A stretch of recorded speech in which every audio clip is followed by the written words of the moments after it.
Salut à tous et bienvenue dans Max au Max, émission numéro 7 avec notre ami Anto Talieu. Anto, donne-nous le menu d'aujourd'hui, s'il te plaît.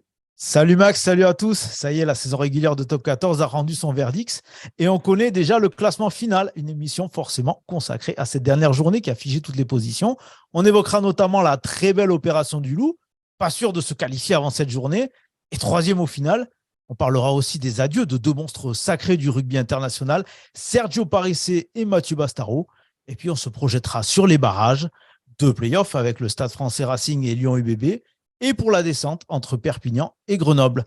Mais avant ça, Max, les deux grosses infos qui ont marqué cette semaine, et une bonne pour démarrer. Sam Whitelock, 143 sélections avec les All Blacks, s'est engagé pour 2 ans avec la section paloise.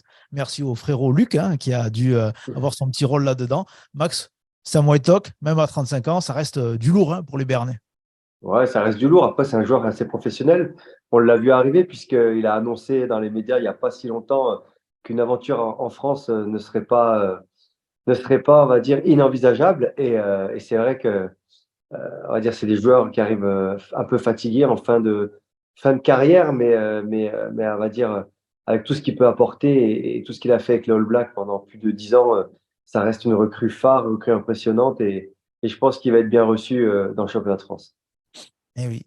Et puis l'autre info de la semaine, alors moins sympa cette fois, c'est la condamnation de Mohamed Awas à 1 an de prison ferme pour violence conjugale, des faits qui se sont déroulés en plein centre de Montpellier, une condamnation qui intervient quelques jours seulement après deux autres condamnations pour braquage d'un bureau de tabac et violence en réunion, ça c'était il y a une dizaine d'années. Max, là ça ressemble à la fois de trop pour poursuivre une carrière en top 14. C'est vrai que dans le rugby, on a tendance à tendre la main et à permettre aux gens de se relever. On a le droit de faire des erreurs, comme il a pu dire, des erreurs de jeunesse. Là, on va dire, c'est peut-être la goutte d'eau qui fait déborder le vase. On va dire, c'est assez. Tout le monde a été un peu choqué de lire tous ces articles et puis surtout que tout a été, la plupart, enfin, tout a été filmé. C'est même je crois, des CRS ou des gendarmes dans la rue qui ont même interpellé. Donc c'est vraiment une histoire qui est pas marrante déjà à lire, pas marrante à vivre, j'imagine. Et puis on voit aussi un avenir compromis du coup, puisqu'on va dire Montpellier lui a tendu la main, l'équipe de France lui a tendu la main pour éponger ses erreurs de jeunesse, puisqu'il a été condamné pour on va dire des faits d'il y a 7 8 ans, je crois. Mais là aujourd'hui, ça va être compliqué de gommer ceci et l'ardoise va être compliquée à effacer là. Donc, je pense que l'avenir dans le rugby va être très compliqué et il y a très peu d'équipes qui vont vouloir, je pense, engager ce joueur puisqu'on a pu voir que les valeurs du rugby ne sont pas vraiment en adéquation avec ce qu'on lui reproche. Et d'ailleurs, Clermont a dit qu'il ne le prendrait pas malgré le contrat qu'ils ont signé. Faut juste rappeler qu'il était avec la voiture siglée ASM Clermont. Donc, forcément, ça donne pas forcément une très bonne image du club. Eh bien, voilà ce qu'on pouvait dire sur cette affaire. On repasse sur le terrain, si tu veux bien, Max. Et c'est quoi qui t'a le plus émerveillé lors de cette dernière journée? Est-ce que c'est la victoire de l'équipe B de La Rochelle contre le Stade français ou le maillot jaune fluo du Stade toulousain contre Brive? C'est vrai que La Rochelle a cravaché avec son équipe B et a fait preuve encore de beaucoup de courage à domicile en renversant le match on va dire en fin de match encore une fois. On a pu le voir contre Gloucester en Coupe d'Europe où ils étaient passés de peu ou quelques matchs un peu compliqués. Mais non, je pense qu'il va le plus éblouir. Ouais, tu as raison, c'est le maillot extérieur Stade Toulousain qui a été révélé, qui a été un hommage au Mans et à la Peugeot. Donc, beaucoup d'audace du côté toulousain et puis ça leur a plutôt réussi puisqu'ils ont mis, je crois, plus de 40 points à leur adversaire du jour, même si c'était Brive qui était condamné. Mais en tout cas, bravo au Stade Toulousain pour son audace et aux designers, parce que j'ai vu aussi, ils ont fait une paire de baskets aux mêmes couleurs, donc c'est plutôt réussi. Alors moi, j'ai Didier Lacroix et la version non officielle, c'est qu'il a voulu faire un hommage à tes cheveux, Max. Voilà, donc c'est c'était C'est pour ça que je ne sais pas trop si c'est vert ou si c'est jaune. c'est ça, c'est ça. Eh bien, quand même, il faut parler de la grosse affaire de ce week-end dans ce top 6. Parce que bon, pour Lyon et pour La Rochelle, c'était déjà joué. Et la grosse affaire, elle est pour Lyon. Sixième avant cette journée, potentiellement sous la menace de Bayonne, qui pouvait le doubler in extremis. Et il termine troisième avec encore un immense Baptiste Couillou. Hein, tu en parles très souvent, Max, mais il a encore été énorme. Max, jusqu'où tu vois aller cette équipe du Loup? Jusqu'où elle veut aller, surtout, on n'a pas trop su quoi penser du Loup euh, en début de saison avec l'arrivée de Xavier Garbajosa qui, on va dire, était un petit peu une incertitude avec un groupe que Pierre Mignoni venait de, pas de lâcher ou d'abandonner, mais de quitter. Donc c'était compliqué. Et puis finalement, une deuxième partie de saison où ils ont réussi à accélérer un petit peu. Ils ont eu un petit coup de mou avec la Coupe d'Europe, mais c'est vrai que ce Loup-là avait un gros rendez-vous contre Bayonne et avec une équipe au complet, avec un 15 type vraiment titulaire, ça peut faire quelque chose de bien. Il y a une équipe qui ne sera pas en phase finale, Max, et tu dois le regretter, c'est le RCT, qui s'est quand même offert une belle dernière à Mayol face à l'UBB.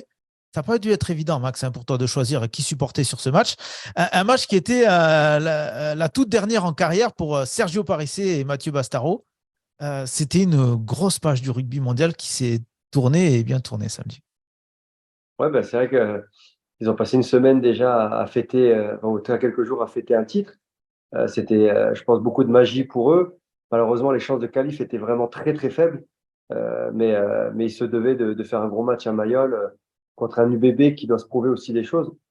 Encore une fois, on va pas lâcher l'UBB qui a aussi un grand rendez-vous au Loup. Hein. On parlait du Loup juste avant. Donc, ça va être très compliqué pour l'UBB, même s'ils sont capables. Mais en tout cas, on voit bien le Loup déjà aller en demi-finale. Et puis les adieux de Sergio Parissé, Mathieu Bastaro qui sont passés par le Stade français. On a pu voir beaucoup d'anciens aussi du Stade français qui se sont déplacés à Mayol pour leur rendre hommage et les voir sur ce dernier match à Mayol. Donc non, on va dire que c'est la continuité, c'est la logique des choses. Je pense que Sergio Parissé a retardé l'échéance au maximum. Mathieu Bastaro, lui, a voulu re-soigner ses genoux pour en tout cas finir sur un terrain et le RCT lui a offert cette chance. Donc je pense que c'était très bien et on va dire le seul regret, je pense, pour tout le monde, c'est qu'il n'y ait pas plus d'enjeux que ça sur ce match, à part célébrer ses joueurs et puis quand même clôturer une saison qui n'est pas nulle pour le RCT puisqu'il y a un titre. Donc on peut minimiser, comme dit Pierre Mignoni, minimiser le challenge, mais faut le gagner. C'est beaucoup de travail, donc c'est bien pour ce groupe de valider et en tout cas de se récompenser. Puis je crois du coup, ils avaient quand même les sourires lors de la Garden Party il y a quelques jours. Et puis, Max, Sergio Parissé, on sait que c'est un joueur que tu aimes bien dans son style qui est particulier. Pour un numéro 8, on l'a vu encore jouer au pied, faire du dribbling. Il a donné une passe décisive aussi à Duncan Payawa. Voilà, même à 39 ans, ça reste un artiste et il manquera quand même au championnat et au rugby mondial. Ah oui, c'est vrai qu'il y a des joueurs comme ça, typiques et capables de faire des chistés, des coups de pied rasants. Et plein d'autres gestes avec autant de facilité dans les airs, du déplacement comme il avait et l'intelligence de jeu. On n'en a pas tous les jours, mais c'est vrai que Charles Olivon, il est un peu dans le même style quand même en ce moment. Il tente beaucoup de choses. Alors peut-être pas encore des coups de pied rasants, Pas de mais tout drop ce qui est encore. Chistera et puis déplacement, je pense qu'on est servi. Et puis on attend encore on va dire des nouveaux talents de ce style. Mais c'est vrai que c'était un joueur qu'on a apprécié voir sur les terrains et je crois que c'est un peu fait aussi remonter les bretelles par l'arbitre parce que il a pris ses aises sur ses derniers matchs, mais je pense que limite il est presque plus âgé maintenant que les arbitres. Donc c'est vrai que des joueurs comme ça, on n'en verra pas tous les jours, mais il restera pas loin parce qu'apparemment il sera sûrement dans l'effectif du RCT et donc on pourra toujours voir son crâne bien luisant au bord des terrains et puis il pourra apporter toujours sa patte dans l'effectif toulonnais, même s'il ne sera pas sur les terrains. On a parlé du haut de tableau. Et en bas, Max, pas de surprise, hein, Perpignan s'est bien battu, mais a perdu à Castres, sans regret, puisque Montpellier a envoyé des espoirs à Pau, qui s'est imposé tranquillement avec le bonus offensif. Tu leur avais conseillé de bien se préparer, de bien se préserver pour ce barrage à tes amis perpignanais, Max. Bon, ils ont été un peu têtus, ils ont joué quand même, ils ont joué le coup à fond. Alors, comme d'hab, Max, je vais te demander un pronostic.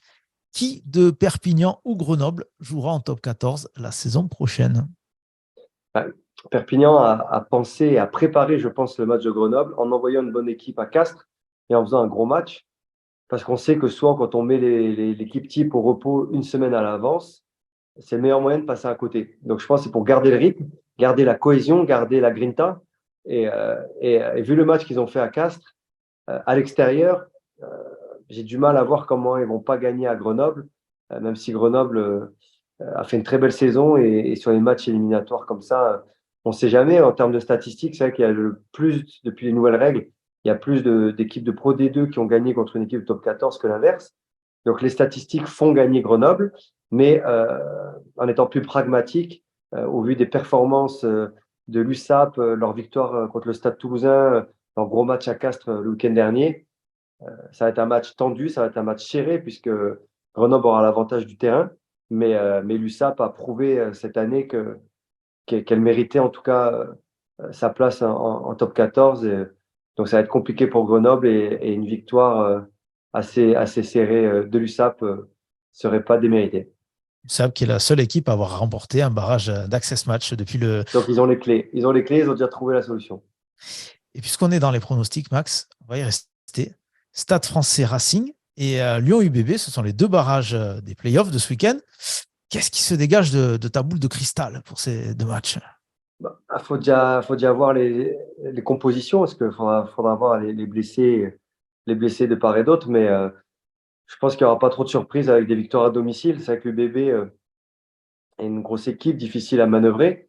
Lyon est plutôt sur un bon rythme de croisière en ce moment. Donc, victoire de Lyon, qui est une équipe assez joueuse, puissante, et puis comme tu as pu le noter, avec un Baptiste Couillou encore en pleine forme.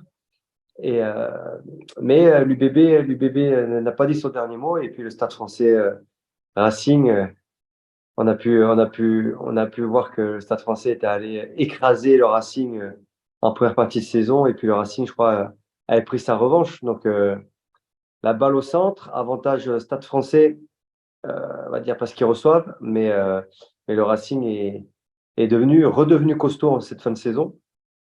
Donc, il peut y avoir une petite surprise du côté du Racing, mais je vois bien quand même les deux équipes à domicile se qualifier pour les demi-finales. Eh bien, on note encore une fois tes pronostics. Eh bien, voilà, je crois qu'on a été très complet pour cette émission. Max, le mot de la fin, il est pour toi, si tu as quelque chose à dire. Tu as déjà donné pas mal de pronostics. On a noté que Lyon et le Stade français ou le Racing, ou l'UBB, s'ils se qualifient, bah, ils viendront prendre une piquette à San Sébastien. Et voilà. Ici, on peut dire quelque chose. On peut tirer un grand coup de chapeau à Grégory Patat, Camille Lopez, Max Machno et toute leur équipe pour s'être qualifiés en Champions Cup. Bayonne qui arrive de deuxième division, qui a fait l'ascenseur top 14, Pro D2, aller-retour très rapidement. Et cette année, on les a pas vus arriver. Faut être clair. Et puis, ils ont même pu imaginer, espérer un top 6. Malheureusement, ça s'est joué à un ou deux matchs. Je pense que leur défaite à Saint-Sébastien les a plombés parce qu'avec avec cette défaite, enfin, s'ils avaient gagné ce match, ils auraient peut-être pu se qualifier dans le top 6. Donc, bravo à Bayonne. Je pense qu'ils vont quand même bien fêter cette saison qui est magnifique, incroyable. Et puis, ils ont un gros morceau l'année prochaine en jouant à la Champions Cup. Ça va être très excitant. On voit le président qui fait du gros recrutement, qui vient de prolonger aussi son coach. Donc, on donne rendez-vous à Bayonne dès le mois d'août pour continuer sur leur lancée et confirmer cette belle saison. Et attention, Bayonne, parce que le dernier petit poussé qui a joué la Champions Cup, c'était Oyonnax. Il s'était qualifié dans le top 6. Je ne sais pas si tu te rappelles, Max. Je pense que tu jouais encore à l'époque. Et l'année d'après, ils sont descendus. Donc, attention, vigilance, pas trop s'enflammer. Et puis, l'heure est pour nous de dire au revoir. Merci à tous et on se dit à la semaine prochaine. Ciao.